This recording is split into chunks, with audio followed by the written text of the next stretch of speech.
रास्ता भी जानता हूँ, चलना भी जानता हूँ। मैं आग हूँ, तबीयत से जलना भी जानता हूँ। मुझे मोम न समझो जो झट से पिघल जाऊँ। मैं सूरज हूँ, डूब कर निकलना भी जानता हूँ। नमस्कार साथियों, मैं हूँ पूनम साहू, एक LIC अभिकर्ता, और आप देख रहे हैं मेरा YouTube चैनल बीमा कवच। हम जिस व्यवसाय में हैं और जो प्रोडक्ट बेचते हैं उसे कोई लेना नहीं चाहता, जबकि हर व्यक्ति को इंश्योरेंस लेना बहुत ज़रूरी है। एक LIC एजेंट को अपने इस व्यवसाय में बार बार ऑब्जेक्शन आते हैं, और ऑब्जेक्शन तो आएंगे ही, बस एजेंट को इसे हैंडल करना आना चाहिए। यदि पता चल जाए कि क्या ऑब्जेक्शन आने वाला है तो आप खुद पहले से तैयारी करके रखेंगे। ठीक उसी प्रकार से जैसे परीक्षा में बैठने से पहले पता चल जाए कि प्रश्न पत्र में क्या पूछे जाएंगे, तब कोई फेल नहीं होगा। ठीक उसी प्रकार हमें भी अपने इस व्यवसाय में पहले से पता होना चाहिए कि क्या क्या ऑब्जेक्शन आ सकते हैं, और हमें उनके जवाब पहले से ढूंढ कर रखने होंगे। ऑब्जेक्शन हैंडलिंग से रिलेटेड कुछ बेसिक बातें हैं जो अभिकर्ता को पता होना चाहिए। कुछ चीज़ें हैं जो अभिकर्ता को समझनी होगी। ऑब्जेक्शन इतनी ख़राब चीज़ भी नहीं है, और ऑब्जेक्शन का मतलब किसी बात का अंत नहीं होता। फील्ड में ऑब्जेक्शन मिलने पर अभिकर्ता साथियों को सरेंडर नहीं करना है और ना ही इस बात पर गुस्सा करना है। आइए जानते हैं ऑब्जेक्शन का आखिर मतलब क्या है ग्राहक की नज़र में। जब ग्राहक ऑब्जेक्शन दे तो समझ जाना कि वह बीमा के बारे में जो भी जानता और समझता है। वे ऑब्जेक्शन देकर यही बताने की कोशिश करते हैं कि हमें भी इंश्योरेंस के बारे में पता है। उनका कहना है कि यदि आप इंश्योरेंस एजेंट हैं तो आपको मेरे सवालों का ऐसा जवाब देना चाहिए जो मुझे अभी तक पता ना हो। तो ग्राहक के सवालों का आपके पास ऐसा जवाब होना चाहिए कि आपकी बातों से ग्राहक प्रभावित हो सके और ऑब्जेक्शन ही भूल जाए। एजेंट के लिए ऑब्जेक्शन मौका है इंश्योरेंस को और बेहतर बताने का। ऑब्जेक्शन से डरना नहीं है, बल्कि उसका समाधान निकालना है। फील्ड में जितना ऑब्जेक्शन हैंडल करेंगे, यह व्यवसाय खेल लगने लगेगा। ग्राहक यदि आपके जवाब से संतुष्ट होगा तो वह बीमा जरूर लेगा। सबसे पहले तो ग्राहक के ऑब्जेक्शन को ध्यान से सुनिए। यदि आप किसी को ध्यान से सुनते हैं तो उस ग्राहक का ध्यान आप पे जाता है कि यह तो मुझे ध्यान से सुन रहा है। अब यहाँ पर ग्राहक खुद थोड़ा सा नम्र हो जाता है। आपकी आधी बात तो यहीं पे बन गई समझो। और यदि ग्राहक ऑब्जेक्शन दे रहा है और आप तुरंत उनकी बात को काटते हुए जवाब दे रहे हैं, ग्राहक फिर बोल रहा है और आप फिर जवाब दे रहे हैं, ऐसे में एक तरह से बातों से युद्ध हो गया और यहाँ पे बात बिगड़ी। यहाँ आप ग्राहक से जीतने नहीं गए हैं, यहाँ आपको पॉलिसी सेल करनी है। आप भले ही पॉलिसी सेल करने गए हो, लेकिन यहाँ डायरेक्ट ग्राहक को बेचो नहीं, ग्राहक को खरीदने दो।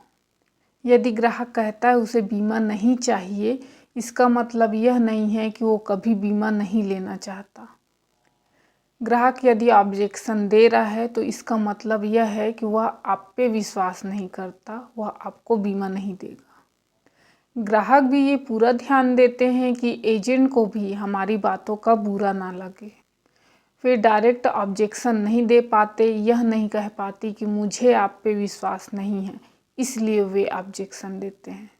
हमें ग्राहक के ऑब्जेक्शन के लिए सही जवाब देने के लिए ग्राहक को समझना होगा। हमें जानना होगा कि इनके मन में क्या चल रहा है। ग्राहक जो सोचकर बात को घुमा फिरा कर आपको ऑब्जेक्शन के रूप में बदल कर जवाब दे रहा है, उनके मन के सवाल का आप जवाब दे दो। ये जो ऑब्जेक्शन है, ये जो ग्राहक के बहाने हैं, उसे पकड़ना सीखो। यहाँ पर दो तरह के ग्राहक मिलेंगे। पहले वे जो ऑब्जेक्शन देते हैं और दूसरे वे जो इग्नोर करते हैं। यहाँ जो ऑब्जेक्शन देते हैं दरअसल पॉलिसी वही करेंगे। डर तो चुप रहने वालों से है, जो समस्याएं बताते हैं हम उनका समाधान कर पाते हैं। बात करते समय यदि ग्राहक टाल मटोल कर रहा है, आपकी बातों पे ध्यान नहीं दे रहा, आपको इग्नोर कर रहा है, मोबाइल से खेल रहा है, इनका कुछ नहीं हो सकता। यह सही समय नहीं है पॉलिसी समझाने के लिए। ग्राहक जितना ऑब्जेक्शन देगा वह उतना ही खाली होते जाएगा। यह अभिकर्ता साथियों के लिए अच्छा है। जानने की कोशिश कीजिए, यदि ग्राहक को LIC की पॉलिसी पसंद नहीं है तो क्यों? उनका ऐसा क्या पास्ट में एक्सपीरियंस रहा है जिससे वे इंश्योरेंस को पसंद नहीं करते? वे क्या जानते हैं बीमे के बारे में, या उन्हें क्या चाहिए अपने बीमे में? ग्राहक चाहे अपनी बात किसी भी प्रकार से रखे, आपको उनकी बात में एग्री होना है।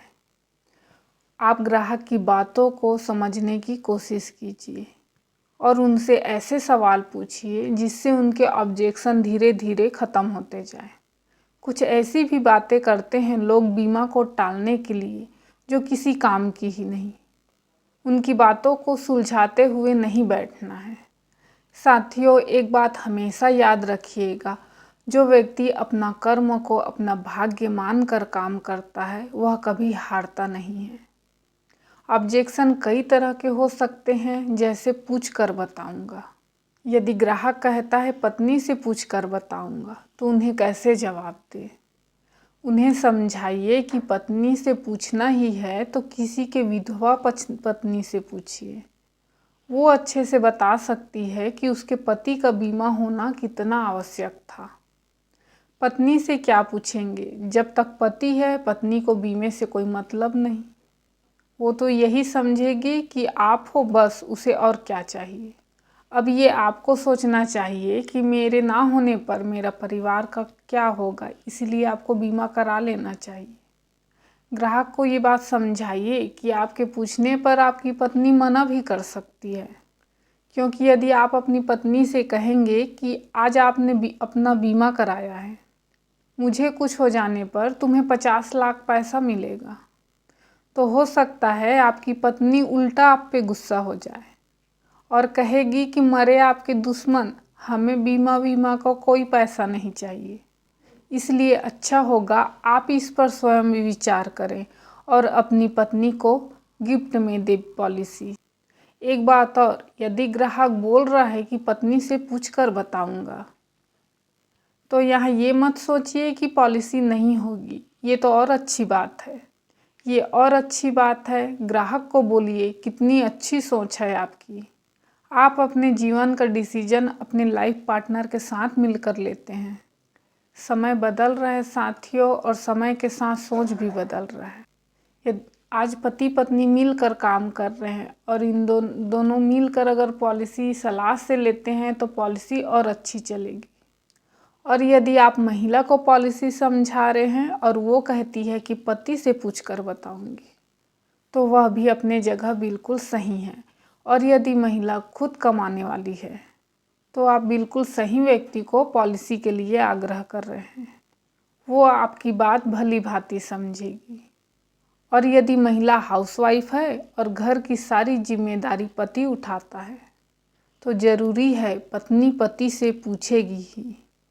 कोशिश कीजिए ग्राहक को उनके घर में पति और पत्नी दोनों हों, तब पॉलिसी समझाइए।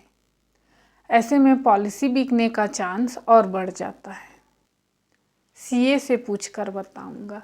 साथियों, जब अभिकर्ता किसी बड़े क्लाइंट से मिलता है तो क्लाइंट बीमा ना लेने के लिए सबसे पहले यही ऑब्जेक्शन देता है कि CA से पूछकर बताऊंगा। यहाँ भी ग्राहक अपनी जगह सही है, लेकिन ऐसा ऑब्जेक्शन आने पर लगता है कि यहाँ पॉलिसी शायद बिकेगी। लेकिन साथियों, यदि ग्राहक का पर्याप्त बीमा नहीं है तो उन्हें बीमा समझाना ज़रूरी है, ताकि उन्हें और उनके परिवार को भविष्य में कोई दिक्कत ना हो। उनसे पूछिए कि जब वे अपने पत्नी और बच्चों को कोई महंगा गिफ्ट देते हैं, उन्हें जाकर सरप्राइज़ देते हैं या फिर CA को पूछकर, कि CA जब हाँ कहता है तभी CA से पूछकर अपने पत्नी या अपने बच्चे को कोई महंगा गिफ्ट देते हैं। उन्हें समझाइए जब तबीयत खराब होता है तो डॉक्टर के पास जाते हैं, ना कि CA के पास। उसी तरह से इंश्योरेंस के लिए एजेंट से बात करनी होगी, ना कि CA से। ग्राहक से कहिए, सर आप अपने परिवार के लिए अपनी अनुपस्थिति में भी उनकी जीवन शैली बनाए रखने के लिए फंड की व्यवस्था करना चाहते हैं, ये आपकी चिंता होनी चाहिए। इसकी चिंता सीए क्यों करेगा, यह तो आपकी जिम्मेदारी है। ये सब योजना बनाने के बाद हमें सीए को जानकारी देना होता है, क्योंकि सीए को जानकारी देने के लिए सूचित किया जाता है, सहमति लेने के लिए नहीं।